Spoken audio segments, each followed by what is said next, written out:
নমস্কার বন্ধুরা, সোমা কিচেন বাংলায় আপনাদের সবাইকে স্বাগত। আশা করছি আপনারা সবাই খুব ভালো আছেন। মাছ মাংস তো আমরা সবাই খুবই পছন্দ করি, আর যারা মাছ মাংস একদমই পছন্দ করেন না তাদের কথা মাথায় রেখে আজ আমি দারুণ একটি পনিরের রেসিপি নিয়ে চলে এসেছি। পনির লাবাবদার। আমি সহজ পদ্ধতিতে ঘরোয়া উপকরণ দিয়ে একদম ধাবা স্টাইলে বানিয়ে আপনাদের কাছে শেয়ার করব। সম্পূর্ণ ভিডিওটি দেখার জন্য অনুরোধ রইল।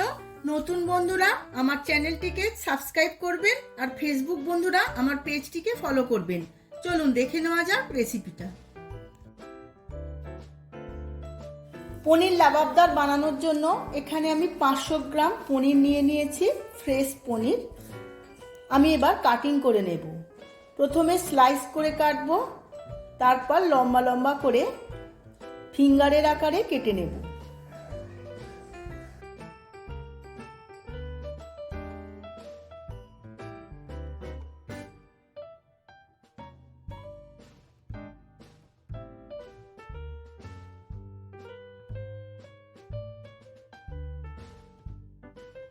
পনিরটা আমার কাটিং করা হয়ে গেছে, আমি একটা প্লেটের মধ্যে তুলে নিচ্ছি। এখন আমি ম্যারিনেট করে নেব। তার জন্য দিয়ে দেব হাফ চামচ হলুদ গুঁড়ো, হাফ চামচ কাশ্মীরি লঙ্কার গুঁড়ো, হাফ চামচ লবণ, আর দেব হাফ পাতিলেবুর রস। সমস্ত মশলাগুলো খুব ভালো করে পনিরের মধ্যে মাখিয়ে নেব।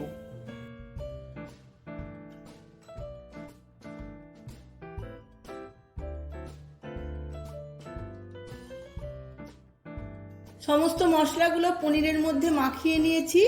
এইভাবে আমি 10 থেকে 15 মিনিট রেস্টে রেখে দেব। এবার আমি একটা কড়া বসিয়ে নিয়েছি। কড়ার মধ্যে আমি 2 চামচ সাদা তেল দিয়েছি। আমি পুরো রান্নাটা সাদা তেল দিয়েই করব। তেলটা গরম হয়ে গেছে, এখন আমি কিছু গরম মশলা ফোড়ন দিয়ে দেব। তার মধ্যে নিয়েছি দারচিনি, লবঙ্গ, ছোট এলাচ আর অল্প একটু জয়িত্রী। সমস্ত মশলাটা খুব ভালোভাবে ভেজে নেব।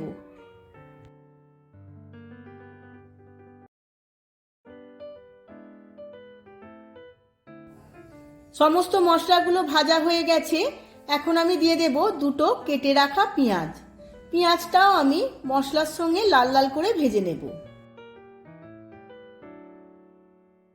পেঁয়াজটা ভাজতে ভাজতে অল্প একটু নুন দিয়ে দেব, যাতে পেঁয়াজটা নরম হয়ে যায়।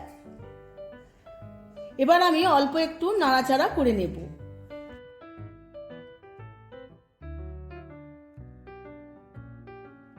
পেঁয়াজটা লাল করে ভাজা হয়ে গেছে, এখন আমি দিয়ে দেব দুটো কেটে রাখা টমেটো, আর দেব 6টা কাঁচা লঙ্কা। পেঁয়াজ, টমেটো আর কাঁচা লঙ্কা আবারও ভালো করে ভেজে নেব।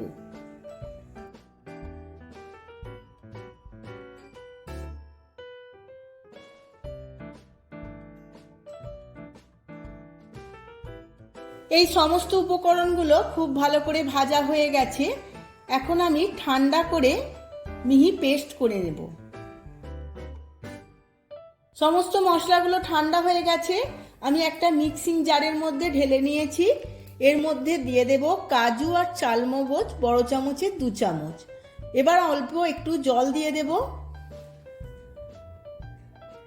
জল দিয়ে আমি একটা মিহি পেস্ট করে নেব। আবারও কড়া বসিয়ে নিয়েছি, কড়ার মধ্যে আমি 3 থেকে 4 চামচ তেল দিয়ে দিয়েছি। এবার আমি ম্যারিনেট করা পনিরগুলো ভেজে নেব।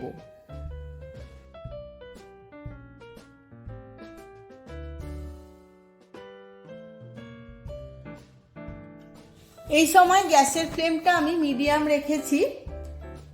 পনিরগুলো আমি হালকা বাদামি করে ভেজে নেব। পনিরগুলো উল্টে পাল্টে খুব ভালো করে ভেজে নিতে হবে।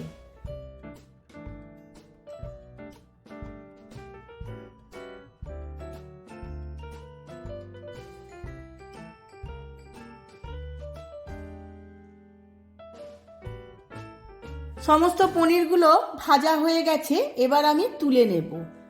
খুব সাবধানে তুলতে হবে, না হলে ভেঙে যেতে পারে।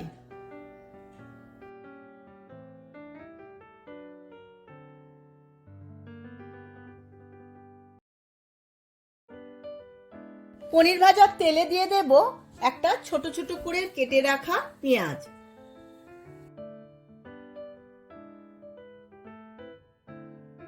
পেঁয়াজটা আমি লাল করে ভেজে নেব।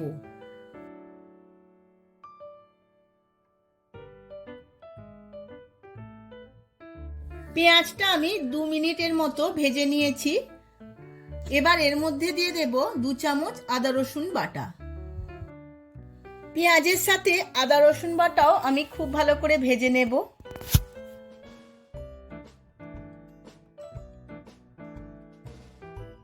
পেঁয়াজ আদা রসুন ভাজতে ভাজতে এর মধ্যে কিছু শুকনো মশলা দিয়ে দেব। তার মধ্যে দিয়ে দেব 1 চামচ কাশ্মীরি লঙ্কার গুঁড়ো, 1 চামচ জিরের গুঁড়ো, 1 চামচ ধনের গুঁড়ো আর 1 চামচ হলুদ গুঁড়ো। সমস্ত কিছু আবারও একবার ভালো করে ভেজে নেব।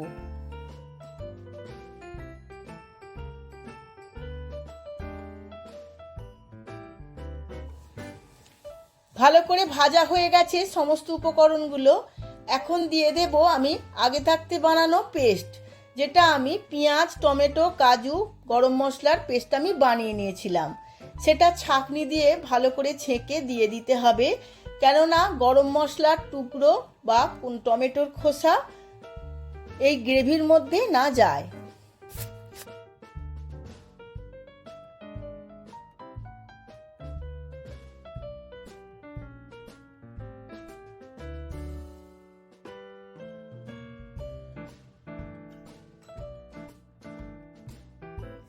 দেখুন বন্ধুরা, অবশিষ্ট অংশগুলো সমস্ত ছাঁকনির মধ্যে আটকে গেছে।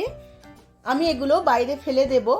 আমার পনিরের গ্রেভিটা খুব স্মুথ এবং সিল্কি হবে। এইভাবে আমি আরো কিছুক্ষণ কষিয়ে নেব, যাতে ঘন ঘন হয়ে যায়।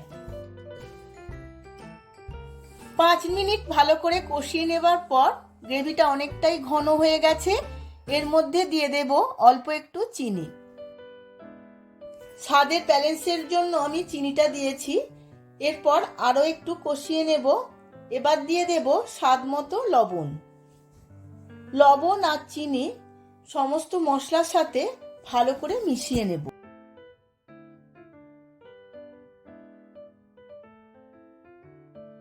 গ্রেভিটা আরো একটু ঘন করে নিয়েছি। এখন আমি আগে থাকতে ভেজে রাখা পনিরগুলো গ্রেভির মধ্যে দিয়ে দেব। গ্রেভির সাথে পনিরটা খুব বেশি সেদ্ধ করব না, অল্প একটু নাড়াচাড়া করে নেব। এই সময় আমি গ্যাসের ফ্লেমটা লোতে রেখে গ্রেভির সাথে পনিরগুলো খুব ভালোভাবে মিশিয়ে নেব। গ্রেভির সাথে পনিরগুলো খুব ভালো করে মিশিয়ে নিয়েছি। এই সময় গ্যাসের ফ্লেমটা লোতেই থাকবে। এইভাবে আমি 2-1 মিনিট ভালোভাবে ফুটিয়ে নেব। রেসিপিটা একদম রেডি হয়ে গেছে। আমি গ্যাসের ফ্লেমটা অফ করে দিয়ে 5 মিনিট পরে সার্ভ করে নেব। আমি সার্ভ করে নিয়েছি। ওপর থেকে অল্প একটু ধনেপাতা আর বাটার দিয়ে দিয়েছি। দারুণ দেখতে লাগছে, খেতে তো খুবই ভালো হয়। আপনারাও আমার মতো করে একবার বাড়িতে বানিয়ে ফেলুন, আর রুটি, পরোটা, পোলাও যে কোনো কিছুর সাথেই সার্ভ করুন না কেন, সবার খুবই ভালো লাগবে। ভিডিওটা যদি ভালো লেগে থাকে প্রচুর প্রচুর লাইক, শেয়ার, কমেন্ট করবেন। আজ তাহলে আসি, আবার দেখা হবে পরবর্তী ভিডিওতে। ধন্যবাদ।